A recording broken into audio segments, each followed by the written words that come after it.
انہوں نے اپنے رب سے کہا تھا کہ ہاں تو ہمارا رب ہے، لیکن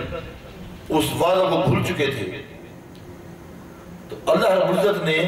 اپنے محبوب علیہ السلام کو ان میں مبعوث فرما کر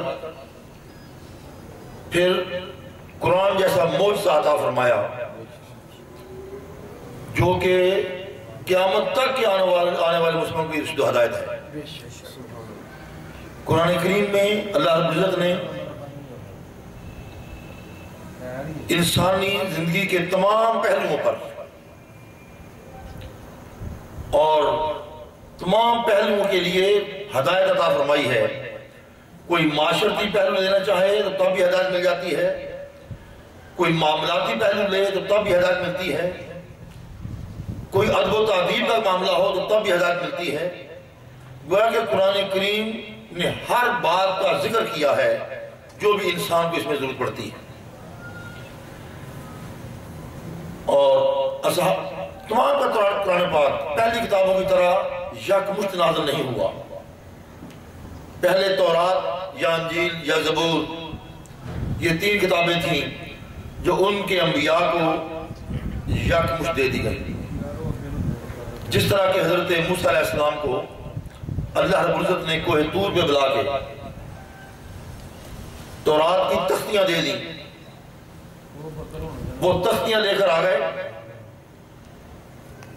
جب اپنی قوم میں آئے تو قوم بہک چکی تھی، قوم رب واحد کو بھول چکی تھی، وہ ایک بشر کی پوجا شروع کر دی۔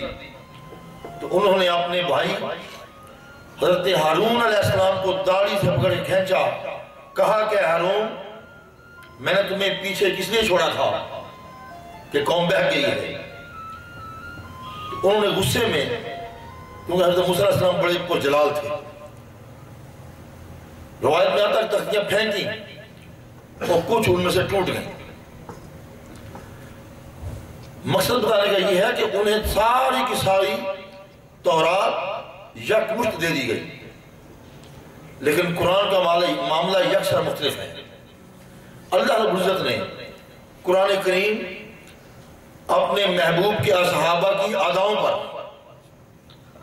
ان کے معاملاتی زندگی کے حالات پر، کبھی محبوب کی اداؤں پر وقفے وقفے پر نازل کرتا رہا ہے۔ اگر محبوب مکہ میں ہے تو قرآن مکہ میں نازل ہوا ہے، محبوب مدینہ میں ہے تو قرآن مدینہ میں نازل ہوتا ہے۔ وہ آیتیں مکی کہلواتی ہیں، یہ آیتیں مدنی کہلواتی ہیں۔ اور محبوب اگر آسمان کی طرف اپنا چہرہ اٹھا کے دیکھتا ہے تو رب کائنات اس منظر کو بھی قرآن میں اسی طرح لکھ دیتا ہے، اور یہ منظر کشی کرتا ہے، کل نرا تقلب وجہک فی السماء، کہ محبوب تیرا چہرہ کا آسمان کی طرف اٹھنا ہم بار بار دیکھ رہے ہیں۔ گویا کہ قرآن کریم جو ہے یہ محبوب کی اداؤں پہ نازل ہوتا رہا ہے، اور کبھی کفار و مشرکین کی سرزنش کے لیے بھی، ان کی تنبیہ کے لیے بھی نازل ہوا ہے،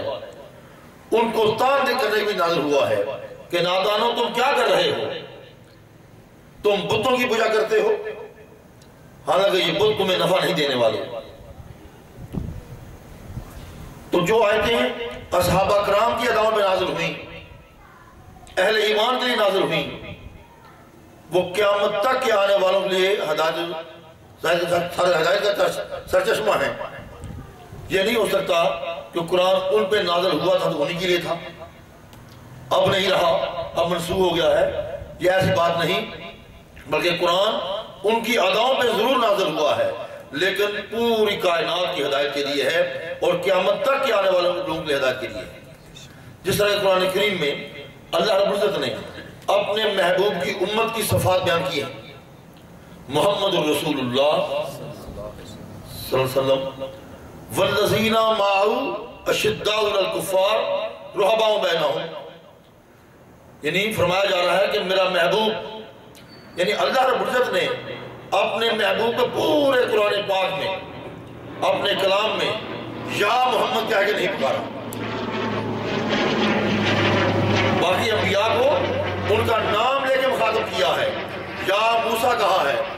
یا عیسیٰ بن مریم کہا ہے، یا نوح کہا ہے، یا ابراہیم کہا ہے، یا لوط کہا ہے،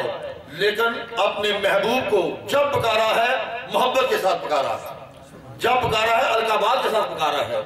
کبھی نام لے کے نہیں پکارا۔ یا ایھا المزمل کہہ کے پکارا ہے، یا ایھا المدثر کہہ کے پکارا ہے،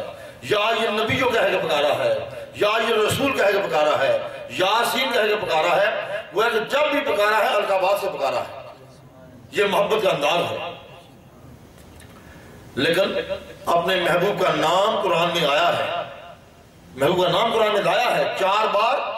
ذات مصطفیٰ کا نام قرآن میں آیا ہے، محمد صلی اللہ علیہ وسلم کا نام 4 بار قرآن میں آیا ہے، اور لفظ احمد 1 بار آیا ہے۔ وہ ہے کہ ذات مصطفیٰ صلی اللہ علیہ وسلم کے یہ 2 نام ہیں، محمد اور احمد، یہ ذاتی نام ہیں، یہ دونوں قرآن میں آئے ہیں۔ لیکن اللہ نے یعنی کہ حالت خطاب میں ایسا نہیں کہا